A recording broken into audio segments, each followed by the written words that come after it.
let's get on with the review of the Hilton Riviera Maya in Mexico. I have done quite a bit of traveling and I'm a pretty good chef, so let's determine if the price is right for you. You work hard for your money, and there's nothing worse than spending it on a vacation that you think, well, fuck, because you don't think it was worth it. There are trams running 24/7 at the resort, and this is typically where they'll drop you off when you go to the main building. Here you can see the main beach, which is pretty nice. It's white sand, but you definitely want to bring water socks because it's very rocky in the water. If one of your primary focuses on a trip is to swim in the ocean, dive or snorkel at the resort or very close to it, this is a horrible location. It's shitty and there's nothing you can do about it. So it's important to know and understand that going into it. We were in Casa 5, which is about a half a mile from the main building. Trams are consistent and they're quick, so there's not really an issue if you'd rather take those. I did about 50-50 between trams and walking. There's plenty of seating around. You have to put the umbrellas up yourself if you want to use those, and the cabanas cost extra. There's hammocks and jacuzzis. None of the pools or the jacuzzis are heated. That didn't really matter to me though, because it was hot as fuck. And yes, it is very hot in Tulum, and especially during the middle of the day. I'm going to give an objective review and just kind of show what's going on and what you're getting. And then at the end, I'll give my personal opinion on if it's worth it and what the bigger or smaller issues are, or the positives or negatives on a subjective note. There's a lot of space in the main pool area, which is still what the video is covering right now. There's an adult only pool and then a mixed pool for children and adults there. I really enjoyed the beach / jungle aesthetics and how the lighting was done at night. There's enough that you can feel like you have privacy, but it's open enough that you can really just enjoy going where you want to. We didn't have any problems with mosquitoes except if you get off the main paths, you know, for those killer Instagram photos where you have to be in the plants and not next to them. There are some jungle critters that we're familiar with, like birds and raccoons, that you'll see hunting around every once in a while. They are not aggressive. They're just trying their shot because you're partially in a jungle territory. You're going to have animals and things like that. So we didn't have any issues with them, but be aware that if you're scared of raccoons, I don't know what to tell you. I think there's something like 5 pools total, and then there's an enclave pool as well. I'm not going to talk about the enclave stuff because I didn't get to do enclave because I'm poor.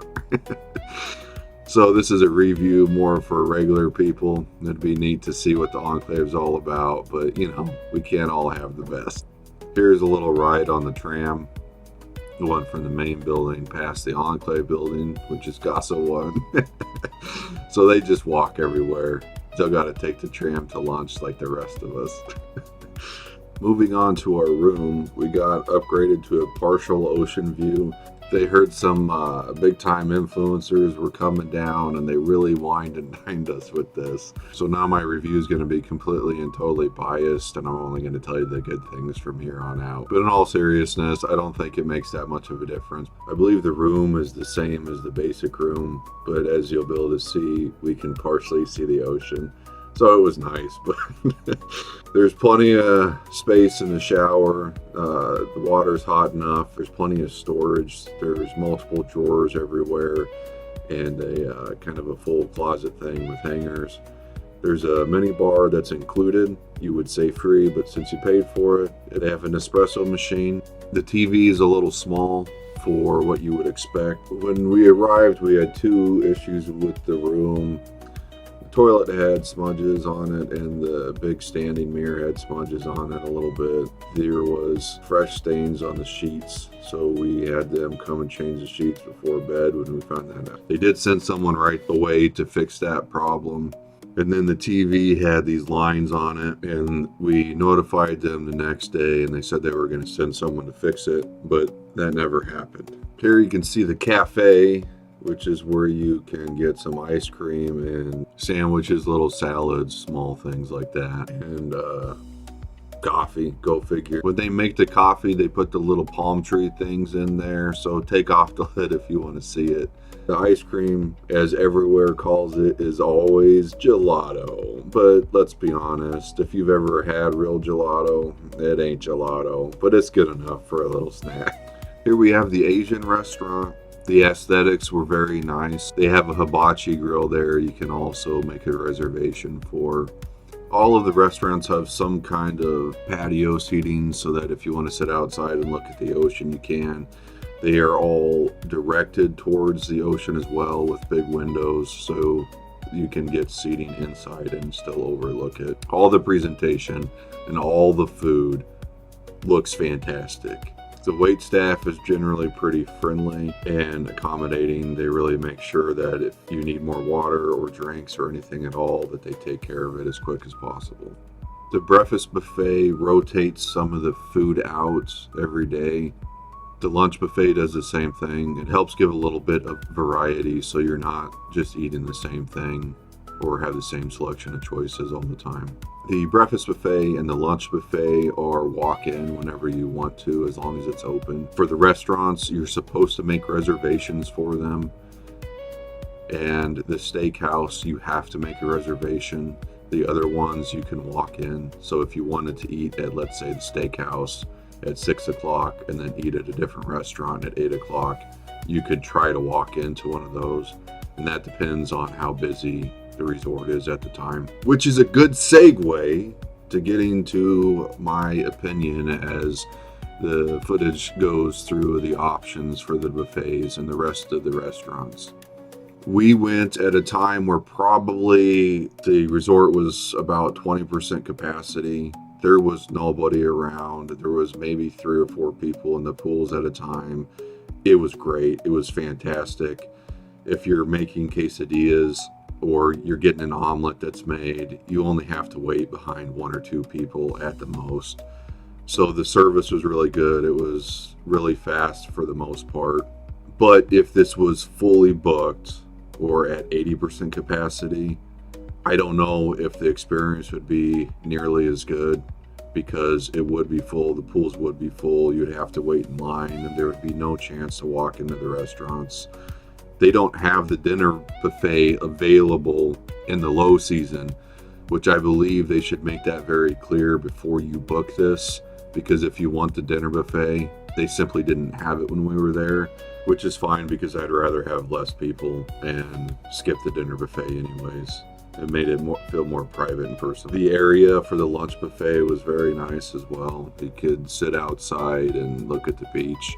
When we were talking about the quality of food, we both decided that because I can cook pretty well myself, the food wasn't really of luxury quality. It wasn't top notch. None of it was bad. We didn't have any issues with any of it being bad. But the amount of flavor in the food could be increased. Some of it was a little bit bland for what you would expect at a top-notch all-inclusive. This is including the restaurants as well as the buffets. Maybe they need to use more butter on the stuff. I don't know, but there's something missing there. But the presentation for the food is all very good. The desserts, I like desserts, I'll be honest. I really like desserts. But I didn't have a single dessert that made me think, oh, I need to go back and get seconds or thirds or fourths, or, skip lunch and just have the desserts. So that would be a little bit disappointing. And all of this depends on the price you pay. Price we got the room for, I thought it was all fair. I wasn't disappointed. If I was paying full price, let's say $300 or $400 a night, I would have expected the food to be higher quality with more flavor. Moving on to the steakhouse, that's what Oma is. You'll see the food there. One thing I should mention, because every review mentions it like it's a catastrophe. Oh my God, you have to have bracelets. I guess it's a Hilton thing here in Mexico. So you get these bracelets that they clip on you. It's a metal clip. And if you lose them, you got to pay $150. I don't know how you're going to lose it. The system's pretty simple. Don't worry about it. And they're actually pretty handy to not ever have to worry about taking your room key with you anyways. I thought all the restaurants were about the same quality. A lot of the reviews talk about how great Alma is compared to everything else. But here you can see the Italian place. They're all about the same. It just depends on what kind of food you like. So I didn't see anything or taste anything that was better at one restaurant than the other. It's just simply the different food choices you have. So I would recommend just looking at the menus and see which one has more of the things that you would like to eat, or one or two things that you really want. There are bar stands near the pools that you can go order drinks at. They do also have wait staff that will get drinks for you, but that takes a while. This could or could not be a problem. If you really want to drink, then I would recommend ordering 2 or 3 drinks at a time. The lobby bar has a nice atmosphere as well. If you notice on the menus, they all have GR, so they'll have a number like 200 GR. If you haven't figured it out, that's grams. So that tells you the approximate amount of food that you're going to get, which makes it easier to order if you're worried about having too much or not enough. We only ordered room service once. It's a little hard to get because you have to schedule it and it can take a couple hours. The room service food quality is probably the worst at the resort. I do also have to make a direct complaint about the guacamole. It has a lot of lime in it, and when I say a lot of lime, you're just eating lime, man. It's so much lime. My wife tried the spa, which is at Conrad. It's not at the Hilton Tulum. It looks like the pictures. It was really nice. The massage probably wasn't the best that she'd had, so she tried it and she wouldn't do it again, but it was worth the experience. They do have an entertainment schedule, different things that happen during the day or night. I wish that the app was better because room service and the schedule for things is really difficult. They do have a little bit of shopping. I think there's like 3 or 4 different stores on the resort, and you can book your excursions if you want to go to the cenotes or wherever else, the Tulum ruins or anything like that. I'm going to wrap the video up with a tour of the kids section. This is really great for families. I was concerned about kids being around the resort. Again, we were not in a busy time, so that is part of it. But the kids section is great. They have a park, they have an indoor area, and they have a water park, and it is far enough away. We didn't have any issues with families or children or anything like that. My overall take on the resort is that the food's good enough, depending on how important these different things that I've talked about are. If you can get the basic accommodations for between, let's say, $200 and $300, I think you'll be satisfied. If you can get it less than that, of course that's great. I don't know that the Enclave benefits is worth booking the Enclave. Now, I didn't experience it. We didn't get the extra slippers. We didn't get the private pool, but all the pools are basically private because nobody was there. We didn't get to have the ceviche for lunch, things like that. But is that worth another $300 a night? I don't know that I would pay extra money for the premium options on the menu either. It was disappointing that our sheets were dirty and we had to have those changed the first night. It was disappointing that the TV wasn't ever addressed. But overall, the staff is very nice. The concierges that take care of everything for you are very nice. We didn't have any staff issues. There were a couple people who weren't like totally super excited, but man, they're paying these guys nothing to provide you everything. So as long as they're not being assholes, then I think that's okay. But most of them were very accommodating and willing to offer you advice if you go to town and things like that, if you just ask them and just have a conversation with them. We did have churros at the churro section once. Those were okay, nothing too great. The beach sucks if you actually want to use the water. If you just want to look at the beach and go tan and be on the white sand, that's fine. So that's an important thing to know going into it. If you like the video and you like the honest, objective truth about this, then please like, share, comment, subscribe. I would like to do more of these at more resorts. But like I said before, I'm poor. I can't afford to do this. It's just to make videos. If you have any questions that I didn't get on the video, or something you would like to see or have me respond to or update the video with, feel free to ask. Would I go back here? No, I wouldn't go back here. There's a lot of places in the world and there's plenty to explore. Did I enjoy our time there? Yes. Did I think the price we paid for it was fair? And yeah, I know I'm not telling you what the price is, but I have a reason for that. Yes, we thought the price was fair. And we had a good time, so don't take my not trying to sell you on this as it wasn't worth it for us. So I would say if you can get a discounted reservation, something between $200 or $300 for the basic accommodations, you'll enjoy your stay.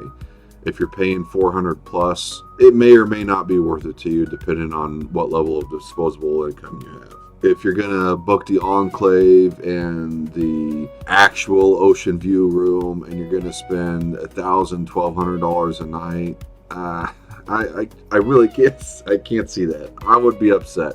Now, if you can afford it and you don't care, you don't need to watch these reviews. So part of the reason why I'm doing this is because most people save up for a year or two to go on their vacation. So they spend all this time, just like we did, looking at all these reviews, and you really need to just have the direct information. You need to see what you're getting into so that you can be confident in your purchase and weigh the pros and cons, whatever those are.